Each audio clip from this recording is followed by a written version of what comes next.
Hello everyone, my name is Anjali Kasana. Welcome back to my channel music net classes.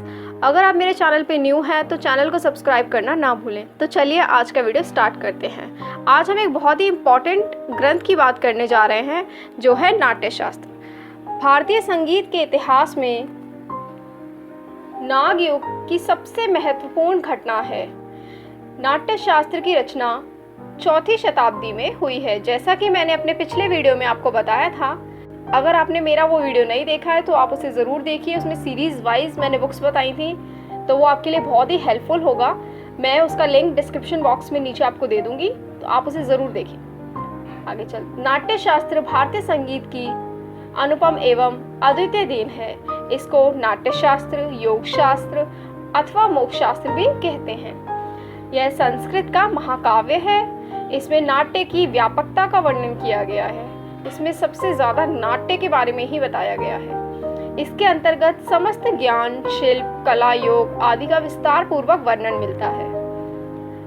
Bharat मुनि के नाट्यशास्त्र के विषय में एक कथा प्रचलित है कि त्रेता युग में लोग दुख से पीड़ित हो रहे थे। तब इंद्र की प्रार्थना पर ब्रह्मा ने चारों वर्णों और विशेष रूप से शूद्रों के मनोरंजन और अलौकिक आनंद के लिए नाट्य वेद नामक पंचम वेद का निर्माण किया। इस वेद का निर्माण ऋग्वेद में से पाठ्य वस्तु, सामवेद में से गान, यजुर्वेद में से अभिनय, अर्थवेद में से रस लेकर किया गया। भरत मुनि को यह कार्य सौंपा गया। इसीलिए कहा जाता है कि इन्हें नाट्यवेद की शिक्षा ब्रह्मा से मिली थी। स्वर्गीय एम रामकृष्ण कवि ने देश भर में फैली नाट्यशास्त्र की समस्त पांडुलिपियों को सामने रखकर अभिनव भारती नामक टीका का सहारा लेकर लगभग 55 वर्ष तक कठोर परिश्रम कर किया और इसका सही पाठ तैयार किया। यह 5 भागों में प्राच्य विद्या संस्थान बड़ौदा से विभिन्न कालों में प्रकाशित हुआ है। इस समय नाट्यशास्त्र का उससे अधिक सही और प्रमाणिक पाठ दूसरा कोई नहीं है। यह कहा है डॉक्टर ब्रज वल्लभ मिश्र, भरत और उनके नाट्यशास्त्र में, प्रश्न नंबर 15 पे। नाट्यशास्त्र की टीकाएं। नाट्यशास्त्र की अनेक व्याख्याएं लिखी गई। टीकाओं को व्याख्याएं भी कह सकते हैं, क्योंकि टीकाएं जो ग्रंथ संस्कृत भाषा में होते हैं, जिन्हें समझना मुश्किल होता है, उन ग्रंथों की टीकाएं की जाती हैं, उनकी व्याख्या की जाती है ताकि वो आसानी से समझ में आ सके। तो टीकाओं को आप व्याख्या भी कह सकते हो। रीतिवादी भद्द उद्धट, पुष्टिवादी भट्ट लोलट, अनुमतिवादी शंकुक, मुक्तिवादी भट्ट नायक, अभिव्यक्तिवादी अभिनव गुप्त, इन सभी ने नाट्यशास्त्र की टीकाएं लिखी हैं। इनके अतिरिक्त नक्कुट, मातृगुप्त, राहुलक, कीर्तिधर, थकलीगर्भ, हर्षदेव तथा श्रीपाद शिष्य ने भी नाट्यशास्त्र पर अपनी अपनी व्याख्याएं प्रस्तुत की थीं। इनमें से श्रीपद शिष्यकृत ने भरत तिलक नाम से टीका प्रकाशित की, जो सर्वप्राचीन प्रतीत होती है। नाट्यशास्त्र की भरत तिलक टीका सर्वप्राचीन प्रतीत होती है। अभिनव गुप्त द्वारा अभिनव भारती नाट्यशास्त्र पर सर्वाधिक प्रचलित भाष्य है, क्योंकि और जो टीकाएं हैं वो इस वक्त उपलब्ध नहीं है, और अभिनव भारती जो है वो अभी उपलब्ध है और वह सबसे ज्यादा प्रचलित भी है। अभिनव गुप्त ने नाट्यशास्त्र को नाट्यवेद भी कहा है। नाट्यशास्त्र का जो रूप इस समय उपलब्ध है उसको भरत के वंशजों कोहल, दत्तिल, वत्स, शाडिल्य, धूर्दित इत्यादि द्वारा संग्रहित माना जाता है। भरत नाट्यशास्त्र का रस भाव अध्याय जो है वो भारतीय मनोविज्ञान का आधार ग्रंथ माना जाता है। नाट्यशास्त्र का एक नाम षट सहस्त्री संहिता भी है, क्योंकि इसमें 6000 श्लोक हैं। कई जगह 12 सहस्त्री संहिता का भी उल्लेख प्राप्त होता है, जिससे यह पता चलता है कि इस ग्रंथ में 12,000 श्लोक रहे होंगे। आचार्य शारदा तन्य वृद्ध भरत को इसका रचयिता मानते हैं और भरत को षट सहस्त्री संहिता का कर्ता मानते हैं। नाट्यशास्त्र का जो रूप आजकल उपलब्ध है वह 6000 श्लोकों में होने के कारण षट सहस्त्री कहलाता है। ये बहुत इंपॉर्टेंट है। एक और नाम आपको नाट्य शास्त्र का पता चला है, पेपर में इसी तरह के पूछे जाते हैं कि इसका क्या नाम है, इसका उपनाम क्या है, तो ये इंपॉर्टेंट है। वस्तुतः यह ग्रंथ नाट्य संविधान रस सिद्धांत की मौलिक संहिता है। इसमें दो चीजों की ज्यादा बात हुई है, नाट्य रस, तो ये इनकी मौलिक संहिता है। इसकी मान्यता इतनी अधिक है कि इसके वाक्य भरत सूत्र कहे जाते हैं। सदियों से इसे अर्श सम्मान प्राप्त है। इस ग्रंथ में मूलतः 12,000 पद, कुछ गद्यांश भी हैं, इसी कारण इसे द्वादश संहिता भी कहा जाता है। षट सहस्री के दो रूप हैं, पहला प्राचीन रूप, दूसरा नवीन रूप। प्राचीन रूप में उद्भट, लोलट इत्यादि ने टीकाएं की हैं और नवीन रूप में शंकु, कीर्तिधर, अभिनव गुप्त इत्यादि आचार्यों की टीकाएं मिलती हैं। शारदा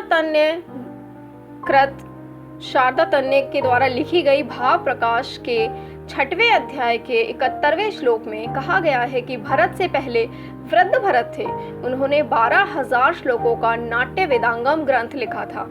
भरत ने 6,000 श्लोकों में उसे संक्षिप्त कर नाट्य शास्त्र लिख डाला। तो ये भी एक इम्पॉर्टेंट जानकारी है कि 12,000 जो श्लोकों का ग्रंथ था उसे नाट्य वेदांग भी कहा जाता था।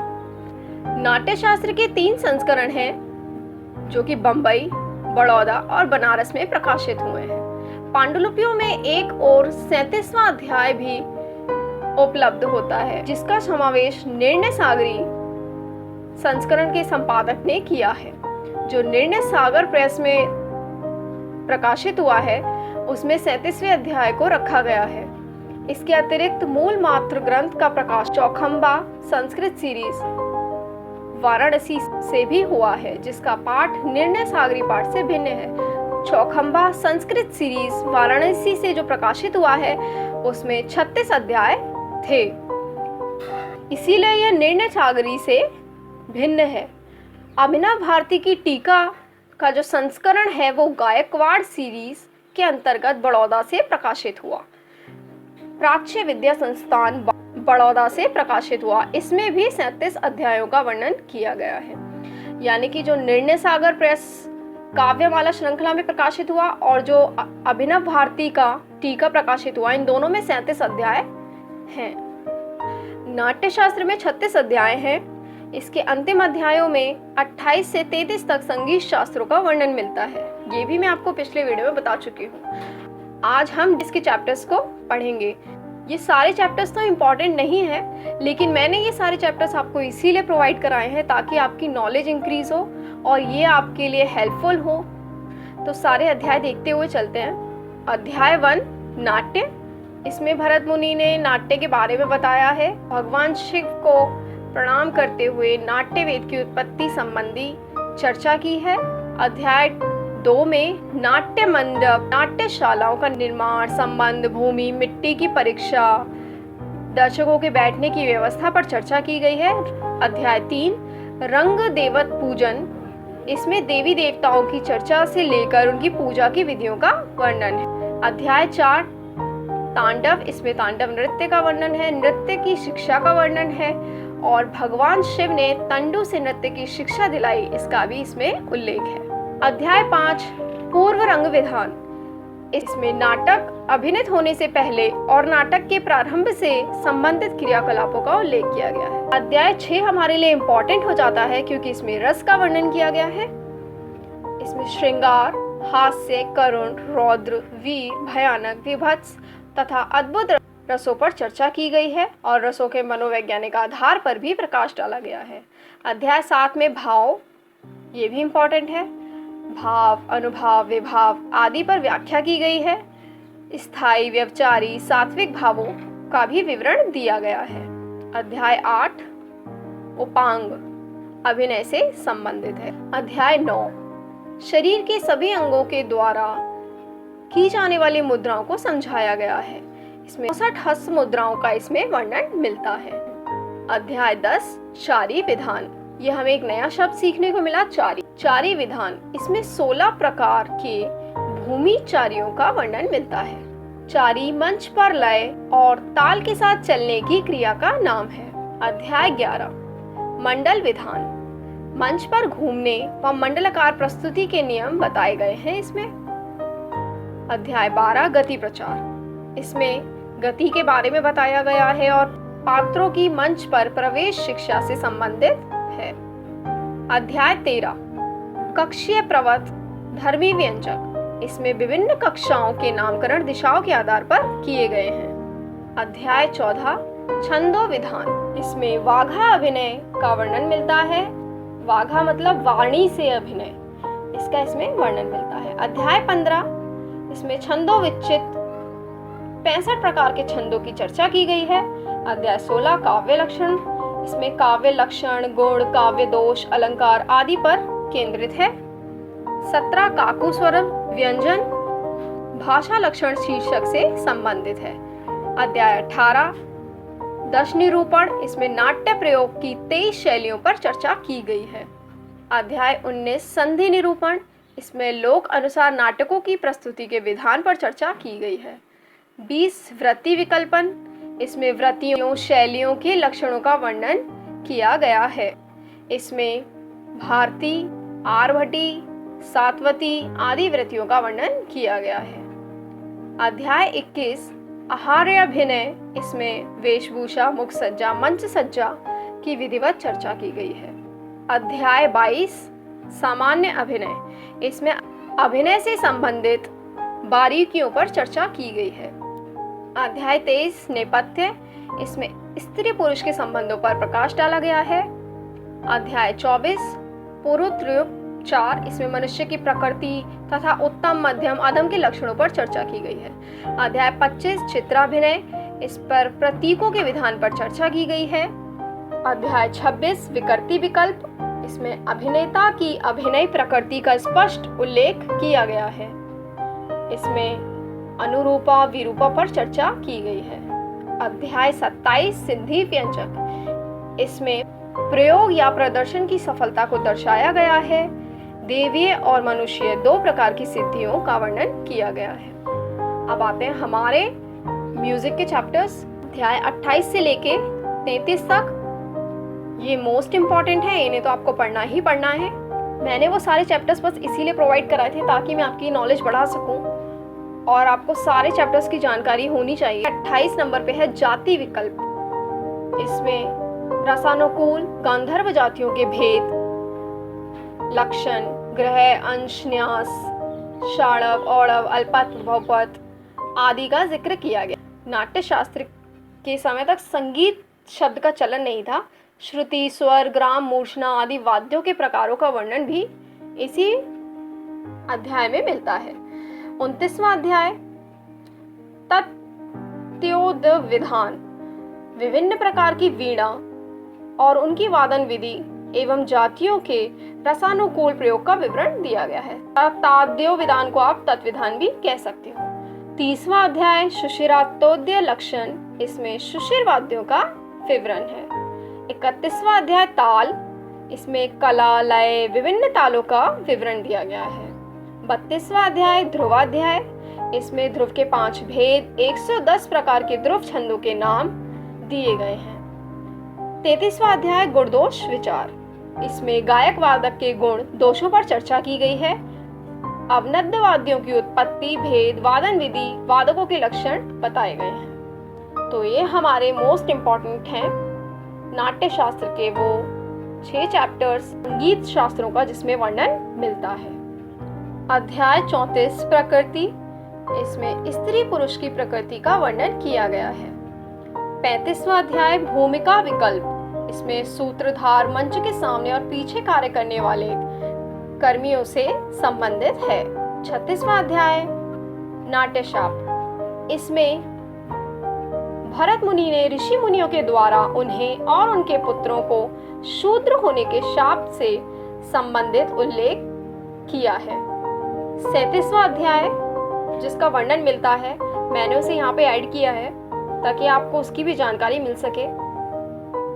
37वां अध्याय तत्व कथन। आचार्य भरत व उनके पुत्रों को शाप मुक्त होने, स्वर्ग जाने व कोहल आदि द्वारा उनके बाद इस शास्त्र का कथन करने संबंधी चर्चा मिलती है।